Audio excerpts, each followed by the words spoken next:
Eh bien bonjour à toutes et à tous, ravi de vous retrouver pour une nouvelle vidéo spéciale. J'ai retrouvé mon ami d'une autre vie, on a fait le débarquement ensemble.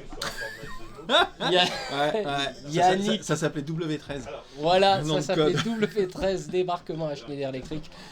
Yannick De Giovanni, que je suis très très heureux de revoir au bout de 16 ans. Moi aussi. Piou, ça fait longtemps, on a un peu blanchi. Ça nous rajeunit tout ça. Ça nous rajeunit. Donc pour la petite précision, Yannick est un masterclass en peinture à l'huile. La peinture reine, pour moi. La seule peinture qui existe. La seule peinture qui existe. Bon, il fait des décors à l'acrylique aussi. Donc Yannick a écrit des articles pour le magazine Figurine. Donc voilà, pour moi c'est mon grand frère en peinture. Je ne l'ai pas encore égalé. Oh. C'est parce que je progresse encore, c'est pour ça. Voilà. Donc je suis très très heureux. Et puis là, on est à Hobby Shop et on est là pour une démo de modélisme. Oui. Et donc on était une initiation au décor. Voilà. Initiation au décor. Donc là, on va voir ce que va faire Yannick et puis il nous fera un petit topo de peinture à l'acrylique. Parce que tu peins tes décors à l'acrylique. Oui. Et tu finis à l'huile. Et après, je finis à l'huile. Donc, voilà. Pas mal de choses à l'acrylique pour faire les petites dernières touches de couleur, de contraste avec la peinture à l'huile. Voilà. Alors aujourd'hui il y a beaucoup de monde, je suis désolé, il va y avoir du bruit, peut-être qu'il va y avoir des parasitages. On va pas m'entendre mais c'est pas grave. Voilà. Il y a des rejetons de Nurgle, enfin il y a du Warp, hein, il y a un peu de tous les univers qui jouent aujourd'hui sur les tables. C'est pour ça que je remercie Yannick bien sûr de sa patience. Oui, et puis j'ai haussé le temps. Voilà, il va hausser le temps. Donc nous, écoutez, je vais faire de mon mieux. Là, il y a un Nurgle qui arrive. Il y a un Nurgle et qui arrive. tu voyais un tentacule. Ouais, ta tante, voilà. Et d'ailleurs, ça a vibré. Ça a vibré. Donc, alors, ce que je vous propose, c'est qu'on va filmer Yannick en train d'expliquer des trucs et astuces qui sont super sympas. Et le petit conseil, ça sera si vous avez un dentiste préféré, vous comprendrez. Shippez-lui ses outils. Voilà, vous comprendrez. Écoutez, je remercie beaucoup Yannick de faire cette apparition sur ma chaîne. Comme je disais, ça fait 16 ans qu'on se voit plus. C'est un plaisir. On va voir un petit peu ce qu'il fait. Mais on envisage aussi peut-être éventuellement un masterclass peinture comme j'avais fait avec Alex. C'est une proposition à l'huile. Un petit exemple de pot. Donc je sais pas combien de... Dans ce cas-là, il faut vraiment prendre 2, 3, 4 heures. Ouais, c'est ça. 24 heures. Voilà. On va faire ça par épisode. Voilà, on fera ça par épisode. Peut-être la chair, un visage qui peut-être pourra vous aider et vous donner envie de passer à l'huile. Volontiers, avec plaisir. Merci mon Yannick, je te fais la bise. À bientôt. Nous, voilà, c'est les retrouvailles et puis on se retrouve tout de suite pour la démo de modélisme. Allez. Au milieu de la place, il y a un chalet. Si vous regardez le bois, il est tout usé. Et vous allez voir qu'il y a le haut qui est en bois un peu verni. Au milieu, il est plutôt grisâtre, bien passé. Et en bas, il y a les remontées d'eau. Donc c'est grisâtre, mais plus sombre. Ça, bon, moi j'avais pas le temps là, mais normalement ça c'est un truc, je m'arrête, je prends une photo et ça me fait les références. Pour faire, copier, n'essayez pas d'inventer. Hein. C'est juste, hein. Il faut copier ce que vous voyez dans la vraie vie, hein. Et après, et ça va tout seul. Hein. Donc là-bas, vous y allez, vous prenez en photo et vous avez toutes vos portes en bois, vos volets en bois que vous voulez faire en vieux machin. Vous avez tout là, quoi. Le plus, en fait, c'est les tout petits détails qui sont les plus simples à réaliser. Les petits détails, c'est 3 fils qui bougent, 3 machins, c'est rien à faire.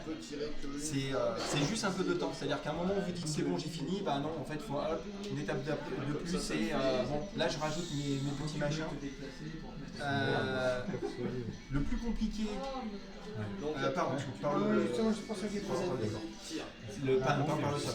Le plus compliqué, en fait, c'est les trucs qu'on voit pas sur les mises en scène. Le positionnement du décor, de la figurine, du véhicule, du machin, et les premiers volumes. Ouais. Parce qu'en fait, c'est ça qui va déterminer tout le reste.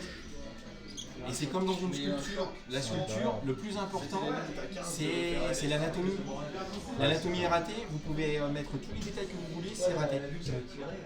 L'anatomie est juste, après, c'est facile. Donc si vous partez sur une figurine et vous faites des modifs, moi je fais des modifs, c'est facile. Parce que si la base est juste, derrière, c'est juste vous appuyez sur quelque chose d'existant qui est... Si la base est faussée, bah, c'est compliqué quoi. C'est vraiment Pas grave. compliqué. Une espèce de tuile plate, carrée, tac tac. Ah ouais, En ardoise là, non en ardoise. en ardoise. Et là, lui, ça va être en tôle ondulée. D'accord, Faut ok. que Mais tout ça, c'est. Alors, lui, c'est pas fait, lui, c'est fait, mais. Je peux pas trop. L'ambiance, là, elle est off. Et après, bah, ouais, il faut faire. La colle. Dès que vous voulez coller ce matériau entre deux plaques, ou du bois, ou même du plastique, etc., colle à bois, colle blanche. Ça marche bien. Vu que c'est des choses qui ne sont pas faites pour être manipulées. Donc, moi je parle décor où c'est sur une base, c'est ce que je fais. Hein. Je parle pas de décor comme pour les plateaux de jeu, où là il faut les bouger et tout ça. Là, le côté fragile, moi je fais abstraction du côté fragile. Parce qu'une fois que c'est posé, j'y touche plus. Donc, le plastique, le machin et tout ça, colle à bois, ça marche très bien. Si vous essayez de coller avec de la colle à maquette, par exemple, ça va fondre. Donc très intéressant si vous voulez faire des effets. Je l'ai fait ici, avant, là. Donc sur cette charnière, j'ai collé à la colle plastique. Donc du coup ça me fait un effet de c'est un peu dégradé, c'est un peu cassé, et tout ça c'est quelque chose qui va vraiment ressortir à la peinture derrière. C'est l'ensemble de tout ça qui fait que vous arrivez à un décor qui donne le résultat qui est derrière, qui est chaque décor vous devez vraiment le prendre comme étant une pièce unique si vous voulez avoir quelque chose qui ressort. Quand vous regardez mes décors et que vous dites oh, c'est génial, c'est parce que chaque décor est particulier et que pour chaque décor j'ai fait des choses. C'est pas juste une recette qu'on refait 10 fois. La 10e fois vous faites autre chose. Vous faites du jeu, vous faites.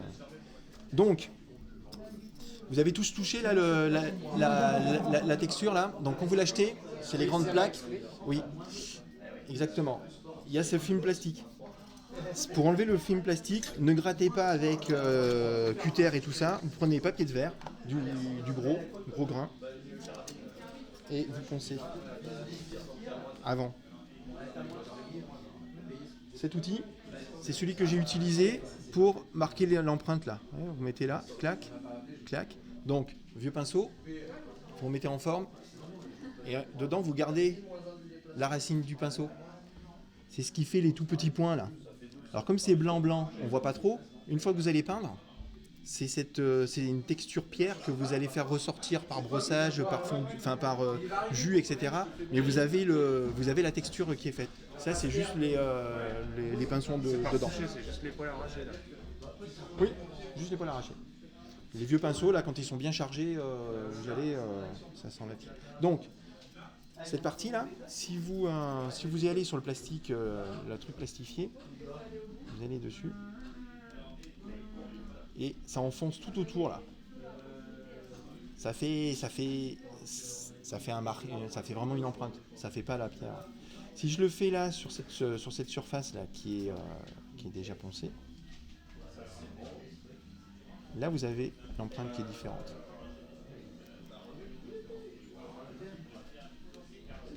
Le roi du calpinage.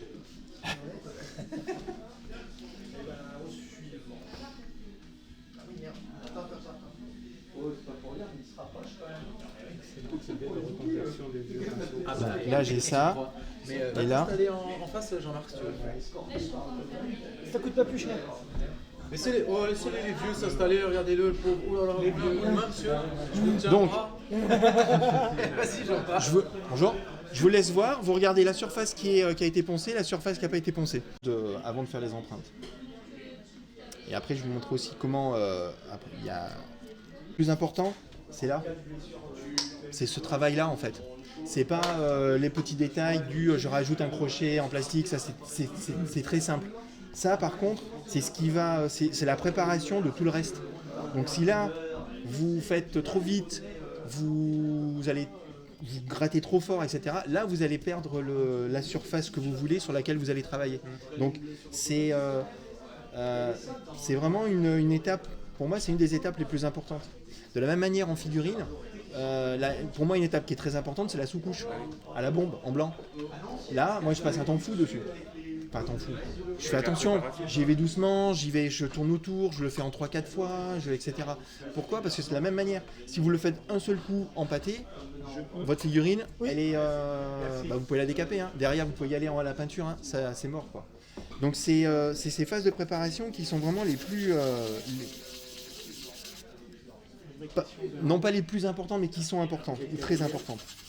D'un côté, on a toujours le côté lisse, de l'autre, on a le côté poncé. Là déjà, on retrouve la texture de la partie découpée là.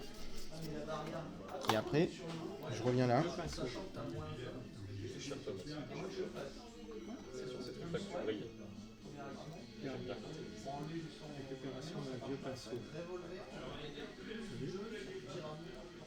Donc là, je fais un peu vite. Si on veut vraiment le faire, suivant la finesse que vous voulez avoir, vous tracez vos traits avant pour avoir l'épaisseur. Il faut le faire plus ou moins lentement, suivant la finesse que vous voulez trouver. Là, mes pierres, elles sont un peu vous allez voir, elles sont en escalier comme ça. Voilà, c'est parce que je suis allé vite pour faire les empreintes. Mais du coup, vous pouvez voir que les empreintes, elles correspondent à ce qu'il y a sur la face. Une question, si par exemple on va avoir une texture de briques plus marquée, est-ce qu'il faut d'abord texturer avant d'imprimer les briques? Oui. Que l'inverse? Oui. Parce qu'en fait, quand tu vas l'empreinte, c'est tu écrases le matériau. Donc tu peux tout texturer et quand tu vas enfoncer, la texture elle va s'enlever sur la partie très fine autour. Donc oui, il faut texturer avant. Donc là, après, texturer, c'est simple. C'est simple. Donc pour arracher,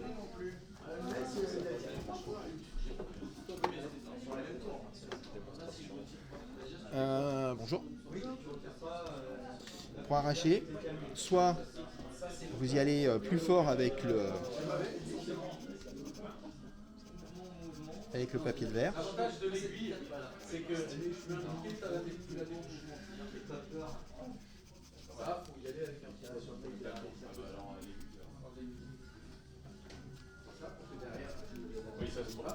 Là, il y a une texture. Soit vous y allez avec... si vous êtes ami avec un dentiste, demandez-lui ses outils. Ils ont toujours plein de trucs en acier, etc.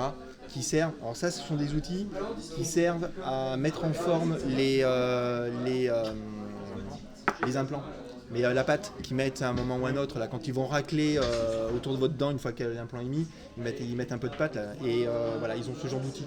Donc pointu, c'est en acier, incassable, et pour nous c'est nickel. Enfin, c'est à notre échelle, etc.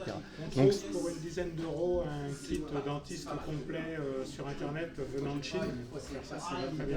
Parfait. J'irai pas faire de l'extraction avec. Avec. Bon, moi je connaissais, donc moi j'en ai récupéré, mais effectivement c'est vraiment des outils qui sont très intéressants. Oui, il y a des fraises, il y a des outils boules, il y a des tire-nerfs. Donc les outils en métaux, pareil, hein, vous texturez, vous faites des pointes, machin, etc. Sur ce produit, ce qui est intéressant, c'est qu'on peut très facilement faire des effets de volume. Donc, petit mur de briques, recouvert d'un enduit. Comme ça se marque très facilement, rien qu'avec le papier de verre, là, et en poussant dessus, en appuyant dessus, vous avez déjà la surface qui est une surface enduite, et puis en dessous, le mur de briques. Donc, vous venez insister un peu pour le marquer, sachant qu'ensuite, cette épaisseur sera d'autant plus marquée avec la peinture. Parce que là, un petit jus de peinture foncé, et vous avez l'ombre, et vous rebrossez dessus, enfin, vous accentuez avec la peinture. Mais là déjà, rien qu'avec l'outil et avec le système de pression sur le polystyrène, vous avez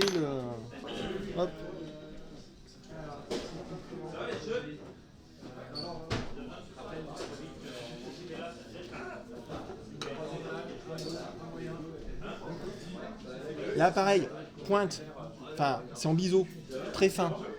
L'intérêt, c'est que vous pouvez venir remarquer.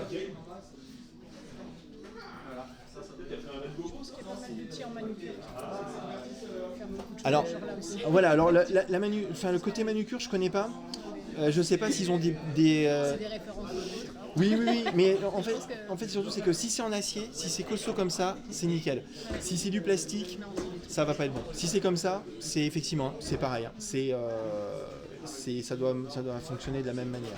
C'est à travailler sur des petites surfaces, des petits détails. Ouais. Ça va prendre un peu de temps.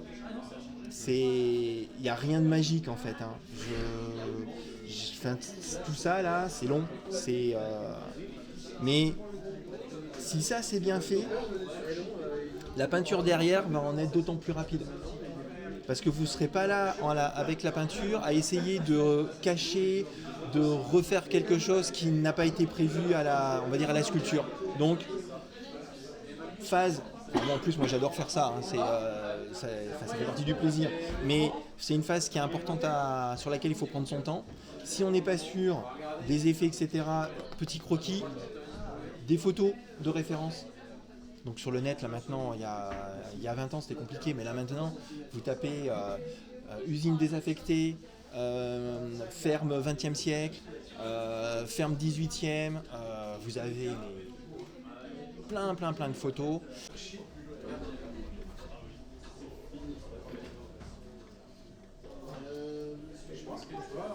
Donc là il y a deux choses. Un, j'ai fait trop profond avec mon cutter au début, parce que je vous ai montré et je l'ai fait trop vite, donc on voit l'empreinte. Et après bien sûr mes pierres elles sont pas verticales. Ah mais c'est pas une caméra. Je suis con. C'était filmé comme il faut que je mette mes lunettes. Alors, on va faire la peinture. Mais j'ai pas une énorme palette. Parce que pour moi l'avantage c'est que je fais mes mélanges. De base je peins à l'huile. À l'huile, le plaisir c'est de mélanger. Donc je garde la même façon de faire avec, d'ailleurs on le voit là sur ça c'est ma palette humide, comme dirait donc à l'acrylique je continue à garder les mêmes principes de je mélange mes couleurs. L'avantage, notamment quand on fait de la terre, quand on fait des murs, en plus moi j'ai plutôt tendance à faire des murs plus ou moins décrépits, enfin voilà un peu usés, c'est que avec mon mélange j'ai déjà des nuances différentes. Suivant, je vais piocher à un endroit ou à un autre, hop, j'ai mes nuances qui se font toutes seules. Je ne cherche pas à avoir une couche d'une couleur propre, unie et brillante et nickel. Donc, truc de base. Vous voyez, j'en ai quelques pots à changer, mais ça te va si je peins ça ? Oui. Donc, bon, on va déjà faire avec ça, puis après on verra pour le verre. On est pinceau.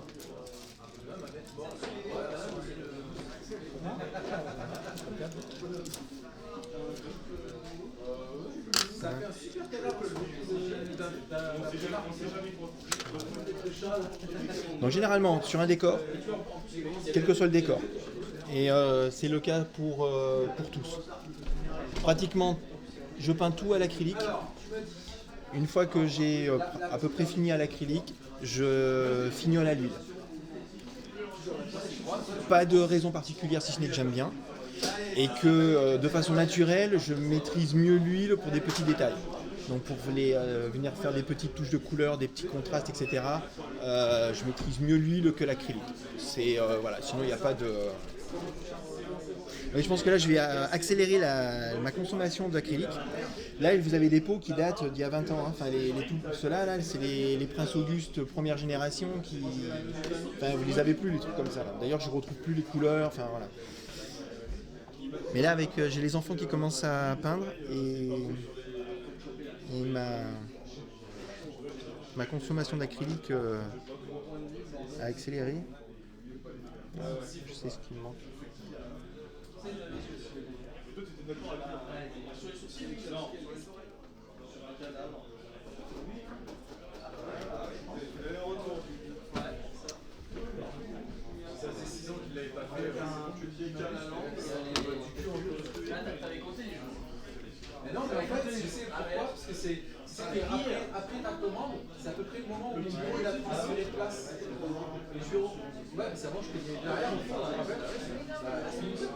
Donc je peins dilué, très dilué. C'est pour ça que j'aime bien partir d'une couche blanche.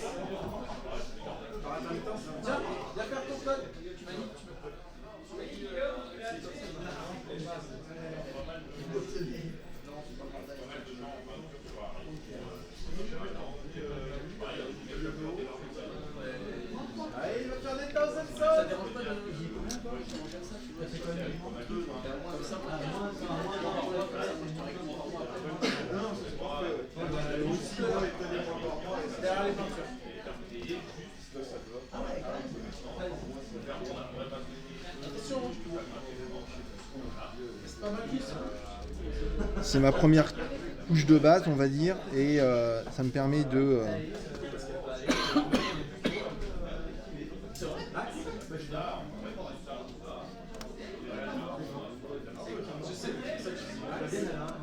donc l'idée c'est vraiment, on ne doit pas voir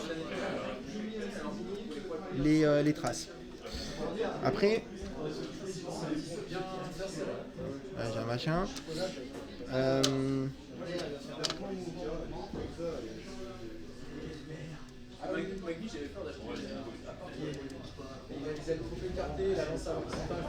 Le principe, voilà, je le fais un peu rapidement pour avancer, mais le principe c'est pas de blanc dans les ombres, dans les zones cachées.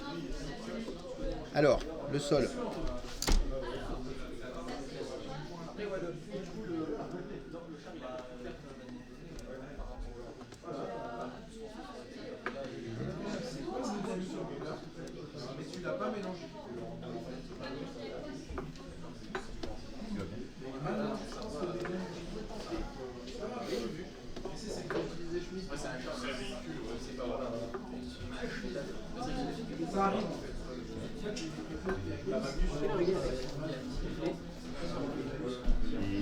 Là, c'est dilué à mort, quand Oui. t'as les pigments qui se séparent.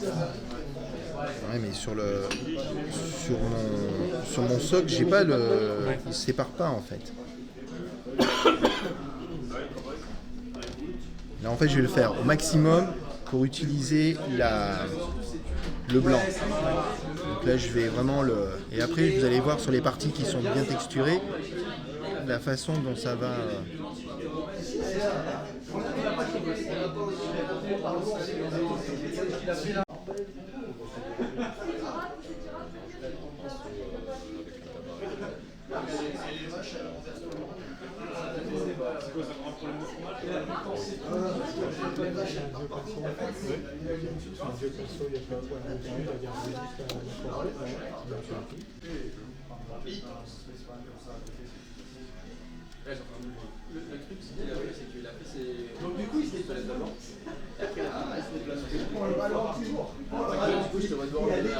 Très dilué pour mettre mes nuances, mes couleurs, mes machins. Et après, au fur et à mesure que je vais aller vers le foncé et au fur et à mesure que je veux contraster, je vais plus de matière et pas de coup de pinceau. Pareil, comme tout à l'heure, si vous faites les coups de pinceau, on va les voir. Donc, je tapote. Que du tapotis, ce qui fait que ça me permet de fondre et en même temps de nuancer, colorer.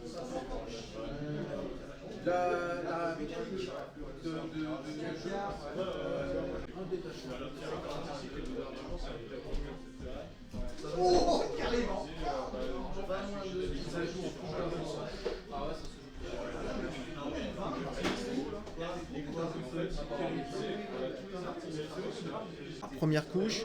Maintenant, une fois que ça sera bien sec, que ce soit l'herbe, la touffe d'herbe ou le sol, je reviens dessus une fois que ça sera sec et là je reviendrai avec la peinture à l'huile pour pouvoir vraiment venir nuancer toutes les petites aspérités, etc. Là, ce que je vais essayer de refaire quand même, c'est de reprendre un peu le marron là. Parce que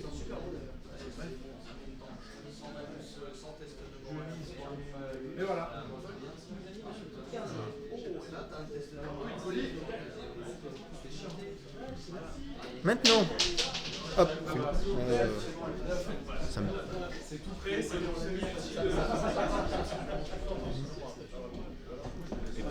Si je fais une couche uniforme de suite, c'est hyper compliqué pour revenir, contraster, nuancer, etc.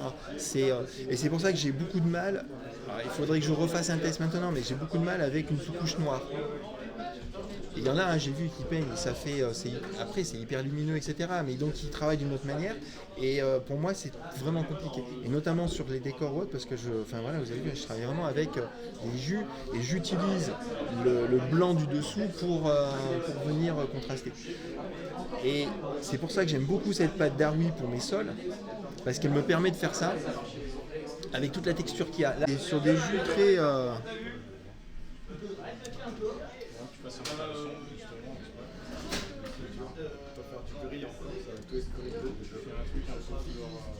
Bon, je pense que là, il y a l'idée.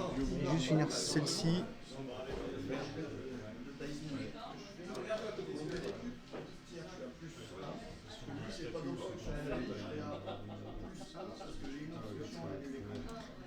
Et au bout d'un moment, bon, j'ai pas fait la première ligne, par contre les deux sont un peu plus travaillés.